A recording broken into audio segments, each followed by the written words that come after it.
What's with that attitude? Who do you think allows you to live? I'm sorry. You are in the position of being my wife. So just shut up and do what you're told, you scum! How many times has it been like this? To be subjected to such abuse from a husband, who should be an equal partner. Certainly, we were happy at the beginning of our marriage. But when did things turn out like this? In the midst of already difficult days, the worst happened. My husband's infidelity was revealed. My heart was covered in a dark abyss, and sadness and anger surged simultaneously. Treating people conveniently, and then cheating on your spouse. Absolutely unforgivable. You remember this.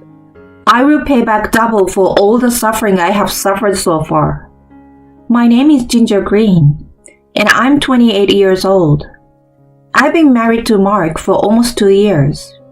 Mark works for a company headed by his father, and at the young age of 32, he already holds a high position. He is destined to become the next president, ensuring a promising future. Our encounter was nothing but destiny. I was working at a flower shop at the time and had been standing in the store that morning to serve customers. Then, Mark showed up as a guest and approached me. Excuse me, I want to send flowers to my mother for her birthday. What do you recommend? If it's for a birthday, yes. Carnations are a classic choice, but they are often chosen for Mother's Day too. Sweet peas and roses are also popular. There are so many types, I'm not sure. I see. Oh, how about hydrangeas? They have a lovely meaning, symbolizing family bonds and patient love. Or something else? Gah! I'm sorry, I got carried away. No, go on. Listening to you talk doesn't seem boring at all. Saying this, he smiled modestly. In just a few minutes, I was struck by how gently he laughed. A complete change from the cool impression I had had of him before. After that day, he began to visit our store regularly. Each time, I shared my knowledge of flowers with him to the fullest. He always seems to enjoy listening, making me naturally happy as well. 2 months after we met, something happened. He bought a bouquet of 12 roses. These 12 roses, also known as Darcy roses, have a tradition in Europe where men used to present 12 roses to their girlfriends. Each rose had meanings like affection and respect, symbolizing a pledge of all these feelings to the recipient, often used during proposals. While I was wrapping the bouquet, Mark confidently shared this knowledge.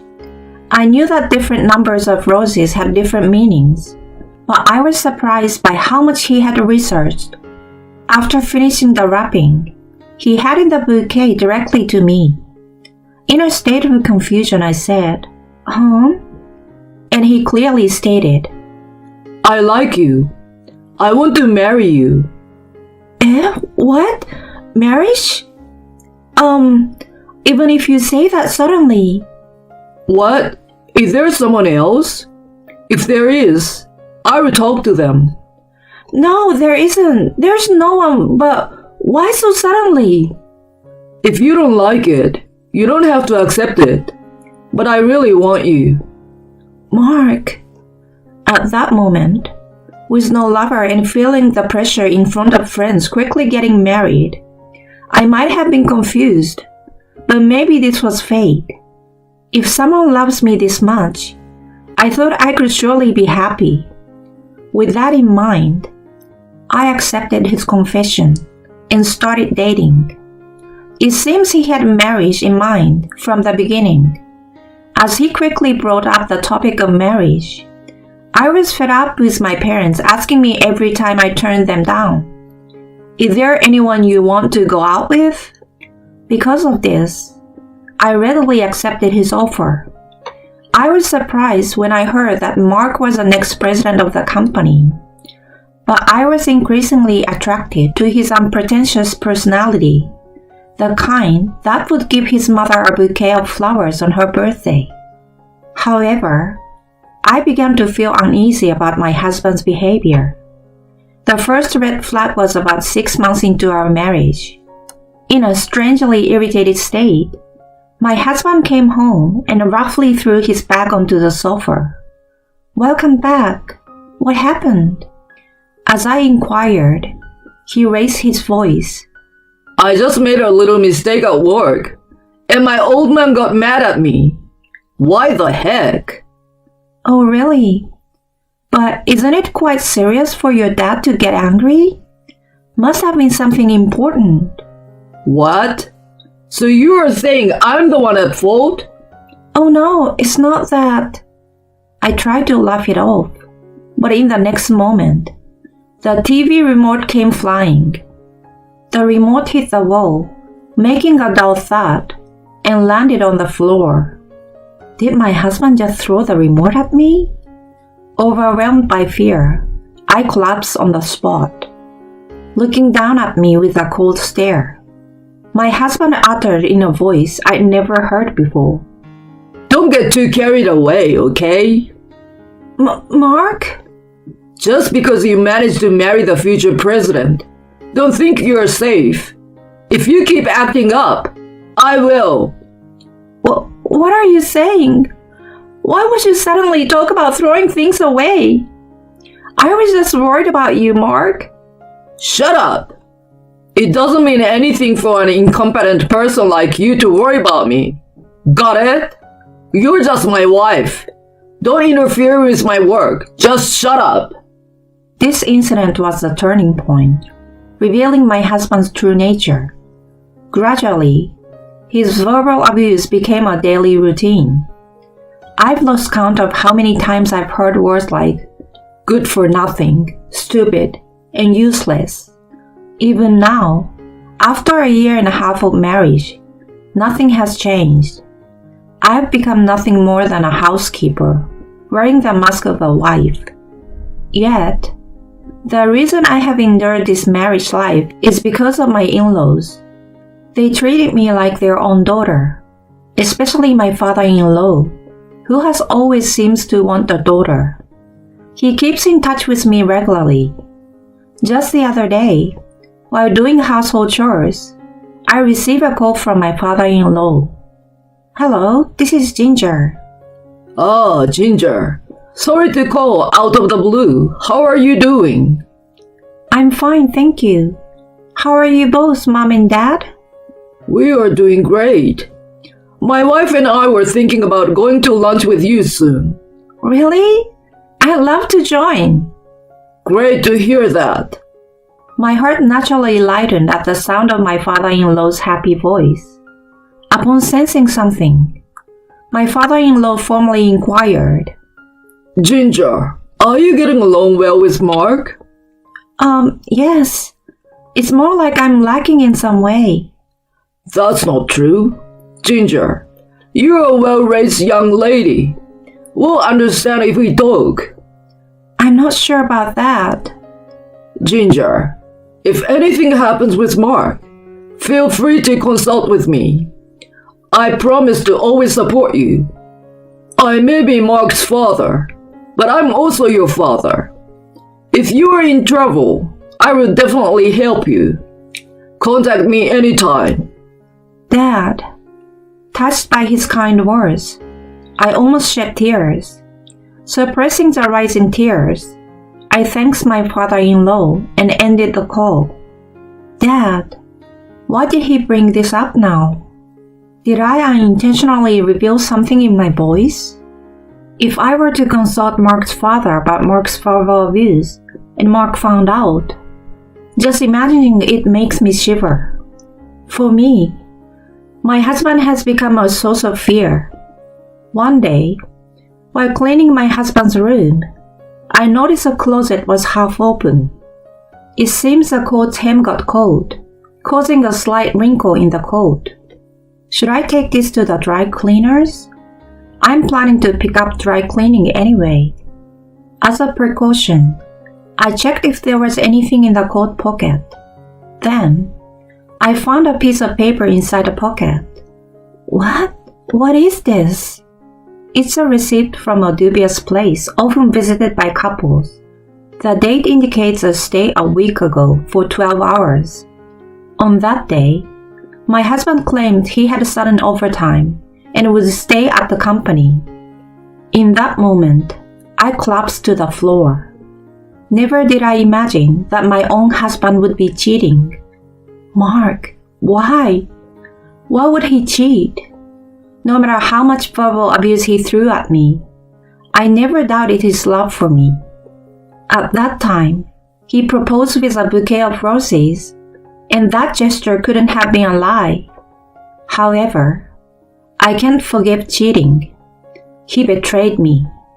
Looking back, there were strange occurrences.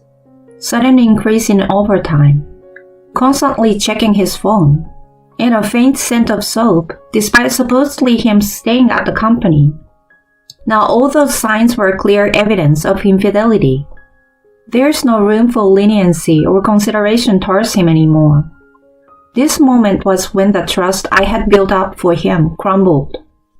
Unforgivable. After insulting people so much, he was cheating in secret? Just mocking others and quietly betraying me. But I won't just cry and accept it. I would definitely get revenge. From that day on, I decided to monitor my husband's behavior. I start following him when he leaves home, and after he disappeared to his office, I wait at the cafe near the entrance.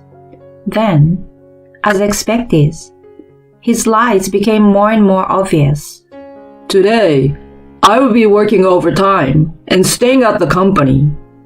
Such a message arrives, but he leaves promptly at the regular quitting time. Following him, I discover that he's meeting with a female colleague at the station 2 stops ahead. The two of them, arms entwined, head toward the location on the receipt. They spent the night together, and the next morning, as they emerged, they exchanged passionate kisses near the entrance. I continue to capture the whole affair with photos and videos. Regardless of it being for evidence, witnessing the scene of infidelity from a man I once loved is not a pleasant experience. After several weeks of observations, a substantial amount of evidence of the affair had accumulated. I waited for my husband to return to discuss it with him. I have something important to discuss. Sending that text, Mark returned home just past 11 p.m. What's this about? He opened his mouth with apparent annoyance, and I immediately broached the subject. Mark, are you cheating? Huh? What are you talking about all of a sudden? I know everything. Look, here's the evidence. I showed him the photos and videos I had collected on my phone. He briefly looked flustered, but quickly regained his composure. Huh? And what the big deal about this? What? Why are you acting so nonchalant? This is undeniable evidence of your affair. You just took these with your own phone, right? That's not evidence of anything. Ha ha ha. No way! You did have a relationship with another woman, didn't you? Oh well, if you're going that far, fine, it's over. Huh? At that, Mark took out the divorce form he had prepared in advance and thrust it in front of me. There you go. I will divorce you as you wish. Just get out quickly. Wait, the conversation isn't over yet. I cheated because you're not attractive. Got it? Get out, you trash. Understood. I immediately packed my things and left the house. As I left, I heard Mark's voice saying, You're finished too. But I closed the door without saying anything. Apologies to my parents, who were so happy about the marriage, but with nowhere to go. I reluctantly returned to my parents' house. On the way back, I signed the divorce papers handed to me and submitted them to City Hall. I also didn't forget to print out all the evidence of the affairs I had overlooked and sent them in an envelope to my in-laws. The next day, I quickly received a call from them. Ginger, is the content of that envelope true? My father-in-law raised his voice at the outset. I'm sorry, Dad, for surprising you like this. After questioning him about the affair the other day, Mark kicked me out of the house. What? And the person in the photos is one of our female employees. Yes, but Mark said, what you took with your phone is not evidence. There's no way he'd say that. To let you, Ginger, go through something like this. Leave it to me. I will make sure he pays for this. I'm sorry, Dad. Please take care of it. To be honest, it was a gamble on how my father-in-law would react. He had said he would help, but accepting his son's infidelity, especially as the future company president, was not something that could be easily tolerated. If Mark's infidelity is revealed, my father-in-law's credibility in the company will be at stake. Worst case scenario, it might be swept under the rug. Half expecting the worst, I sent the evidence photos, but it seemed luck was on my side. A few days later, I received a call from Mark after a long time. Hello? Hey, what the hell? Are you kidding me? Making up infidelity to my old man? What the hell are you doing? Do you understand your position? Calm down and stop using weird language. I just reported the despicable actions of the future president. What? Because of you, I got fired from the company, you know. Oh, you got fired? But is that my fault? You snitched on me to my old man, didn't you? I won't forgive you, you scum. You ruined my career. Thanks to you, the chance to be the next president is down the drain. Apparently, my father-in-law took the appropriate steps to deal with Mark. My bet turned out to be a good one. I have nothing but gratitude for my father-in-law. But Mark, on the other hand, has never apologized and continues to abuse me. My anger at him reached its peak. Don't be silly. You still blame others for this situation? All this happened because you cheated on your wife while you were married. How could you say such a thing after betraying me? Hey you! Who are you talking to? You should know your place. What? You're just unemployed now, right? With the title of next president taken away, you've been fired, and there's no social value left in you. Now that your father's connections are gone, you're just an incompetent fool. You're nothing but a piece of trash who hangs on to your father's wishes. You think you can just say whatever you want? Regardless of what happens, I will never forgive you. I will make you suffer many times more than what I have been through, so be prepared. From now on, you will live without anyone's help forever. For eternity. Serves you right. Hey, wait a minute. The conversation isn't over yet. Goodbye. Take care, or rather, struggle on your own, okay? Before he could call me back, I blocked his number. Finally, peace returned to my life. Afterward, I demanded compensation from Mark, who had been fired from the company. His affair partner, also married, ended up paying compensation to her husband as well. Originally, not the saving type, Mark had no significant savings and ended up in debt to pay the compensation. Now, he works multiple part-time jobs, including night shifts at the living factory, struggling to make ends meet. For someone who had grown up without any financial worries as the son of the president, his current life must be unexpected. But I feel no sympathy. It's all the consequence of his own actions. As for me, I opened up to my parents, and I ended up staying at home for a while. My mom and dad warmly welcomed me, embracing me gently, saying, "We are glad you're safe." Now I've returned to the flower shop where I used to work, enjoying fulfilling days. Although I've become divorced, I find more than enough happiness without getting married again. The painful past cannot be erased, but I can use it to shape a better future. I aspire to live a better life based on the lessons learned from this experience.